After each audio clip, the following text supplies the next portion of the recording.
साथियों नमस्कार, मैं डॉक्टर राघव पाठक, डॉक्टर पाठक होलिस्टिक क्योर खजुराहो मध्य प्रदेश से आज आपके साथ एक नया वीडियो लेकर के आया हूं। इस वीडियो में खासतौर से वो जानकारियां हैं जिनकी हम सभी को इस समय बेहद ज़रूरत है। खासतौर से कोरोना से निपटने के लिए हमको जो एहतियात बरतने के लिए केंद्र सरकार द्वारा गाइडलाइंस जारी की गई, जो हमको आयुष मंत्रालय द्वारा, जो हमको प्रधानमंत्री जी के द्वारा तमाम वीडियो पर आए दिन नए नए वैद्य बैठ गए। हम लोग, आप लोग जो गूगल को गुरु मान चुके हैं, गूगल को डॉक्टर मान चुके हैं, उसमें खोज करके काढ़े बनाने के, इम्यूनिटी बनाने के नए नए तरीके खोजने लगे हैं। हम लोगों ने ये गलतियाँ शुरू कर दी हैं कि जहाँ पर जो ज्ञान मिला उसको बटोर करके अपनी ताकत बढ़ाने के लिए वो सब कर लिया जो हम कर सकते थे। इसका खामियाजा क्या भुगता?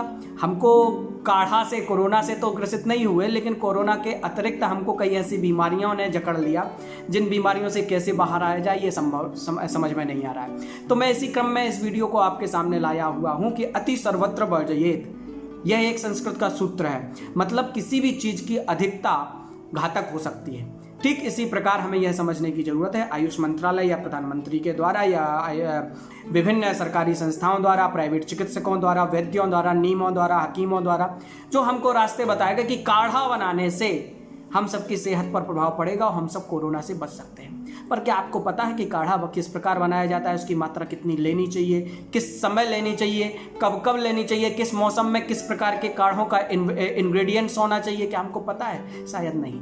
हम लोगों ने बस सुना कि काढ़ा पीना है, तो काढ़ा बनाने के एवज में हमने गूगल पर जा करके तमाम चिकित्सकों की रायों को पढ़ करके, आए दिन जो नए नए गूगल के गुरु बन चुके हैं, चिकित्सक बन चुके हैं, डॉक्टर बन चुके हैं, उनके वीडियोस को सुन करके जो जहां जो भी ज्ञान मिला उसको अपने जीवन में इम्प्लीमेंट कर लिया।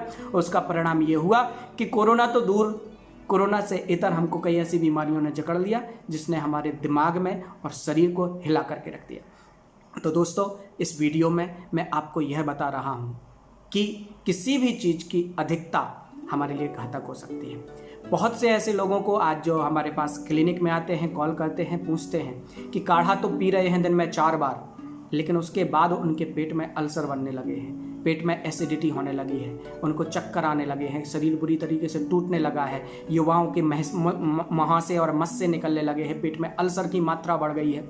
उनको क्या करना चाहिए? आखिर क्यों?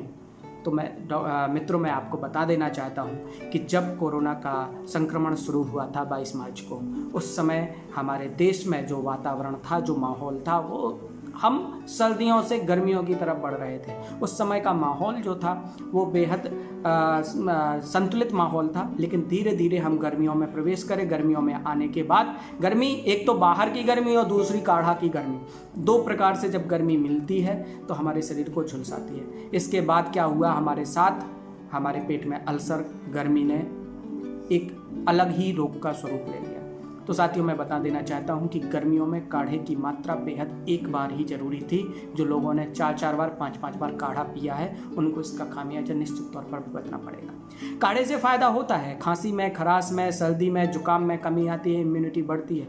लेकिन इसके साथ ही जब काढ़े की तासीर गर्म होती है तो यह तासीर हमारे शरीर में एसिड की मात्रा बढ़ा देती है। हमारे स्टोमक से अम्ल निकलने लगता है जो अधिक मात्रा में होता है, और ये बढ़ा हुआ अम्ल एसिडिटी का कारण होता है, जिसके परिणाम स्वरूप हम सबको बेचैनी होती है। युवाओं में कई बार मुहासे, मस से देखने को आए हैं, छोटे छोटे दाने देखने को आए हैं, उनको समझ में नहीं आखिर क्या। जब पता चला तो उन्होंने 4-4 बार, 5-5 बार काढ़ा पिया हुआ था। मम्मी पापा ने जोर दिया कि काढ़ा पी, काढ़ा पी, काढ़ा पी। तो गर्मियों के दौरान लिए गए काढ़े की ज़्यादा मात्रा ने उनको नुकसान पहुँचाया। काढ़े में क्या इंग्रेडिएंट्स हमको डालना चाहिए, कितनी मात्रा में डालना चाहिए, कैसा उसको बनाना चाहिए, उसके बनाने की क्या विधि है, मैं अगले वीडियो में आपको बताऊंगा। इस क्रम को जारी रखते हुए, क्योंकि ये काढ़ा का दोस्त बनने की जगह दुश्मन न बन जाए, इसको समझने की ज़रूरत है। रोग प्रतिरोधक क्षमता बढ़ाने के लिए आप बेहद एहतियात बरतें। अभी मौसम ठंडा हो रहा है, उमस वाला हो रहा है, इस समय हम 2 से 3 बार काढ़ा ले सकते हैं। लेकिन जिस दिन गर्मी हो, जिस दिन उमस ज़्यादा हो, उस समय काढ़े की मात्रा बेहद कम रखिएगा।